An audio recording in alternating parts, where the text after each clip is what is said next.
Chapter 1. Awakening in Steel. Riku gazed at the emerging dawn through the ethereal mist enveloping the Arclight ruins.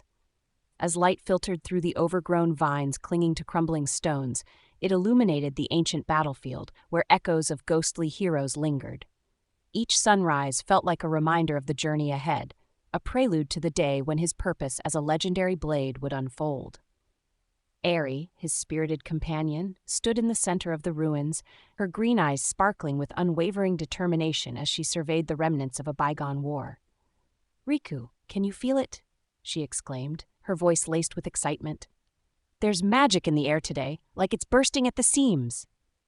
"Yes, Eri," Riku replied, though the words resonated in her mind more than through sound. "The ruins are alive with the memories of the fallen. They see you, a flame of hope in these shadowed halls." Eri knelt, her fingers brushing against the cold stone, tracing the intricate carvings that spoke of valor and sacrifice. The stories embedded in the stones tugged at her heart. Such bravery forged the very foundation of her quest. "Do you think the legends of this place have anything to do with my journey?" she pondered aloud. "With us?" "Every tale holds a grain of truth," Riku affirmed, his spirit imbued with the weight of ancient wisdom. "We are the product of those who came before, and destiny often weaves the threads of the past into the fabric of the present. You will become a legend in your own right, Eri." As if summoning the energies trapped within the stones, Eri stood up and turned towards the dense thicket beyond the ruins. "We should press on. Elder Kale will be waiting for us at the glimmering forest. He might have news about Kurogane and his forces." "Good idea," Riku acknowledged, his essence stirring with anticipation. "We must strengthen our resolve to face him, a force that festers in the shadow of the dark citadel." With a nod, Eri adjusted her pack, her braided hair swaying like a banner of determination.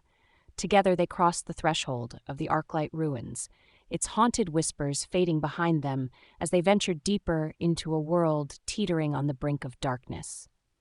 The path wound through an expanse of wilderness, where the vibrant hues of the forest harmonized with the bleak memories of the battlefield they left behind. The glimmering forest greeted them with the sweet scent of wildflowers and the soft glow of luminescent plants. Riku could feel the pulse of magic within the trees, resonating with the energy of life and light. This was a sacred sanctuary for those who sought guidance and refuge. Ah, the glimmering forest! Riku couldn't help but admire the atmosphere, his voice a playful echo in Eri's mind. "If only I could experience its beauty beyond the confines of steel.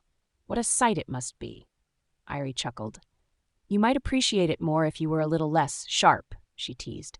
"But for now, I'll make sure to enjoy it for both of us." As they moved deeper into the heart of the forest, soft glimmers of light began to coalesce around them, forming ethereal creatures, tiny fairies and sprites flitting in and out of the foliage, curious beings drawn to Eri's vitality.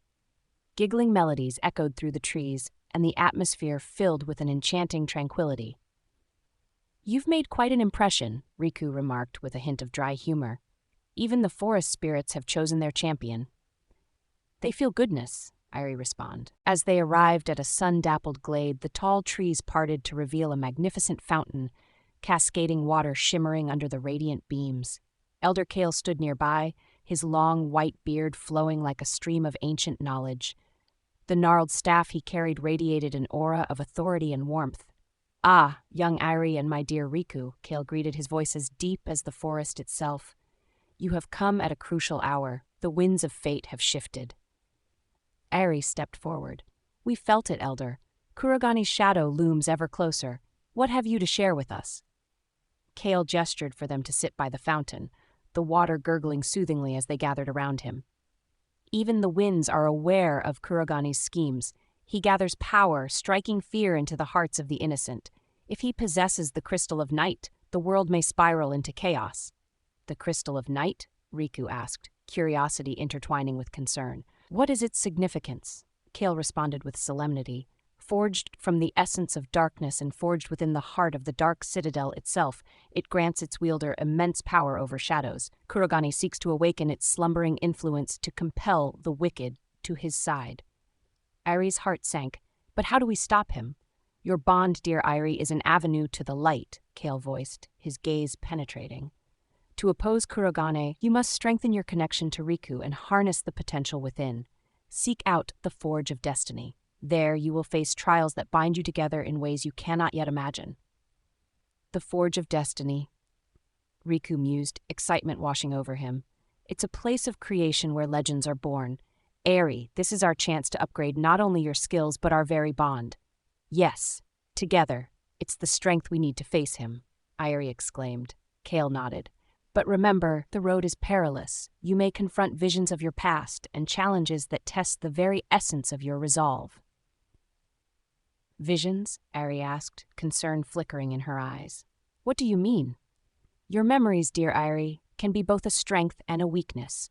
The Forge thrives on emotional clarity. If you allow the darkness to invigilate your heart, it could misshape your bond with Riku. Kale's voice softened. But fear not, together you will prevail. Irie took a deep breath, her spirit unyielding. I will not be broken. I've trained for this moment and will rise to the challenge together with Riku. Then embrace the journey ahead, for it will alter the fates of many, Kale encouraged. You must leave now. I will guide you as best I can, but your path is yours to forge. With newfound determination ignited within her, Irie rose from the fountain. She turned to Riku, her eyes bright with resolution. We will face Kurogane and the trials that await us. I can feel it. Our destinies are intertwined. Then let us begin, Riku replied, courage and hope emanating from his being. The forge awaits. Together, we will reclaim the light that Kurogane seeks to snuff out. As they stepped away from the fountain, the glimmering lights of the forest followed them, dancing around them like protective spirits. The sun overhead darkened momentarily, reminding them of the weight they carried, but as light broke through the canopy once more, it illuminated their path forward. With each stride they took, the bond between Aerie and Riku grew stronger, forging a connection deeper than mere companionship. They were